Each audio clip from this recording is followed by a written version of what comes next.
जिले में अवैध खनन, परिवहन एवं भंडारण पर अंकुश लगाने के लिए खनिज विभाग और पुलिस द्वारा संयुक्त रूप से सख्त कार्रवाई की जा रही है। 2 अप्रैल को खनिज विभाग एवं पुलिस द्वारा की गई कार्यवाही में 06 वाहन जब्त किए गए हैं।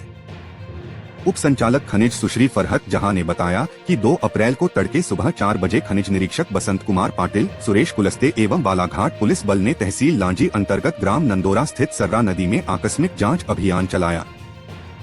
जांच के दौरान सर्रा नदी में खनिज रेत का अवैध उत्खनन करते हुए 04 ट्रैक्टरों को मौके पर ही पकड़ा गया। सभी वाहनों को जब्त कर थाना लांजी परिसर में सुरक्षार्थ खड़ा कराया गया है। भरतपुर जिले के ऐतिहासिक शहरों में शामिल भुसावर कस्बे में आज 2 अप्रैल गुरुवार को हनुमान जी जन्मोत्सव के उपलक्ष्य श्रद्धालुओं द्वारा श्रद्धा अनुसार भक्ति भाव से हनुमान जी की विधि विधान पूर्वक पूजा अर्चना कर हनुमान जी मंदिर परिसर में धार्मिक कार्यक्रमों का आयोजन करते हुए श्रद्धालुओं सहित क्षेत्रीय नागरिकों को बैठने के लिए आरामदायक सीमेंट की बेंच लगवाई गयी, जहां उपस्थित गणमान्य नागरिकों और क्षेत्र वासियों ने भामाशाह परिवार सहित प्रेरणादायक मुस्कान एक पहल संस्था का आभार व्यक्त करते हुए हर्ष जताया गया। बालाघाट जिले में अवैध रेत और मुरूम उत्खनन और परिवहन के खिलाफ खनिज विभाग ने कार्रवाई की है। विभाग ने गुरुवार को 2 अलग अलग स्थानों से 4 ट्रैक्टर जब्त किए हैं। यह कार्रवाई रेत ठेका बंद होने के बाद भी लगातार सामने आ रहे अवैध खनन के मामलों के मद्देनजर की गई है।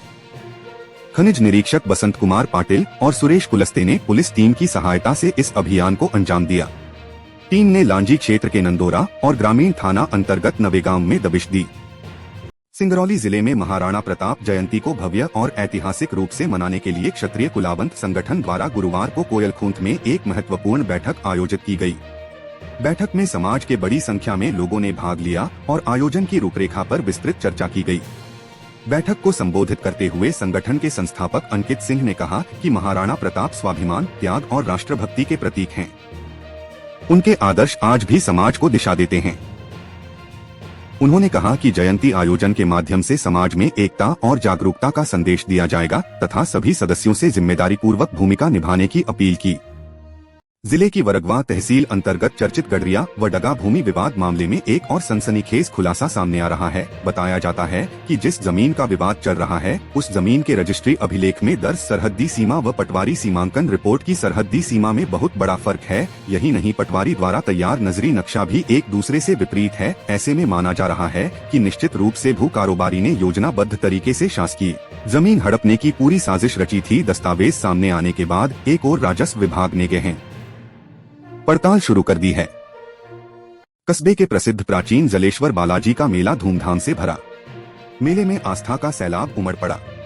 रात्रि जागरण में मुरारी लाल शर्मा एंड पार्टी द्वारा भजनों के रंगारंग प्रस्तुतियां दी गई। सुबह आरती के बाद बालाजी महाराज को प्रसाद का भोग लगाकर भंडारे का शुभारंभ किया गया, जो देर रात्रि तक चला। वॉलीबॉल का उद्घाटन मैच नीमका थाना और हिसार हरियाणा के मध्य खेला गया, जिसमें नीमका थाना की टीम विजयी रही। समाचार लिखे जाने तक मैच जारी रहा।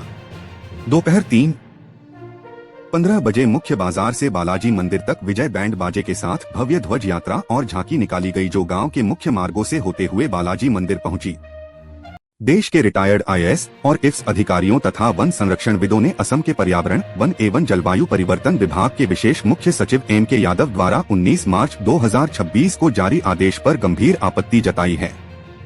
इस आदेश में आगामी चुनावी ड्यूटी पर Assam forest protection force AFPF के करीब 1600 कर्मियों की तैनाती का निर्देश दिया गया है, जो भारत निर्वाचन आयोग ECI की स्पष्ट दिशा निर्देशों और सुप्रीम कोर्ट के आदेशों का सीधा उल्लंघन है।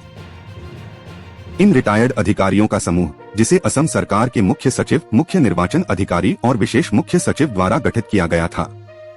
राष्ट्रीय हरित अधिकरण NGT ने असम सरकार के उस आदेश पर रोक लगा दी है, जिसमें वन संरक्षण बल के लगभग 1600 कर्मियों को चुनाव ड्यूटी पर तैनात करने का निर्देश दिया गया था। NGT ने इस कदम को कानून के विरुद्ध करार देते हुए इसे अवैध ठहराया। असम सरकार के विशेष मुख्य सचिव MK यादव ने हाल ही में निर्देश जारी कर असम वन संरक्षण बल AFPF के करीब 1600 कर्मियों को चुनावी कर्तव्यों के लिए तैनात करने का आदेश दिया था। इन कर्मियों को 3 अप्रैल से पहले अतिरिक्त पुलिस महानिदेशक ADGP कार्यालय में रिपोर्ट करने को कहा गया था। हनुमान जन्मोत्सव के पावन अवसर पर खैरथल शहर की इस्माइलपुर रोड स्थित रोसरो हाइट्स पर नगर परिषद खैरथल के नेता प्रतिपक्ष विक्रम चौधरी, विक्की चौधरी के परिवार की ओर से विशाल भंडारे का आयोजन किया गया। प्रतिवर्ष आयोजित होने वाला यह भंडारा इस बार उनके नवनिर्मित रोइसरो हाइट्स परिसर में आयोजित किया गया, जिसमें क्षेत्र के हजारों लोगों ने पहुंचकर प्रसादी ग्रहण की। कार्यक्रम की शुरुआत विक्रम चौधरी की टीम द्वारा विद्युत विभाग स्थित बालाजी मंदिर में विधिवत भोग लगाकर की गई। इसके पश्चात भंडारे का शुभारंभ हुआ, जहां पूरे दिन श्रद्धालुओं को प्रसादी वितरित की गई। ब्राह्मण महिला संगठन द्वारा हनुमान जयंती के मौके पर गुरुवार को परशुराम भवन में बड़े स्तर पर सुंदरकांड व सामूहिक हनुमान चालीसा पाठ आयोजित किया गया। इस मौके पर संगठन की महिलाओं ने बालाजी के भजन गाकर उपस्थित महिलाओं को नृत्य करने पर मजबूर कर दिया। कार्यक्रम में शारदा अवस्थी, मंजू कौशिक, शशि शर्मा, सुनीता मिश्रा, शशि प्रभा, कमलेश कौशिक, उषा शर्मा, कमलेश कौशिक सहित अनेकों ने हनुमान जी के भजनों पर प्रस्तुतियां देकर क्षमा बांधा। समापन पर हनुमान जन्मोत्सव पर मुरारी लाल शर्मा और शशि शर्मा ने सभी के साथ मिलकर बर्थडे केक काटा और सभी को प्रसाद के रूप में केक वितरण किया।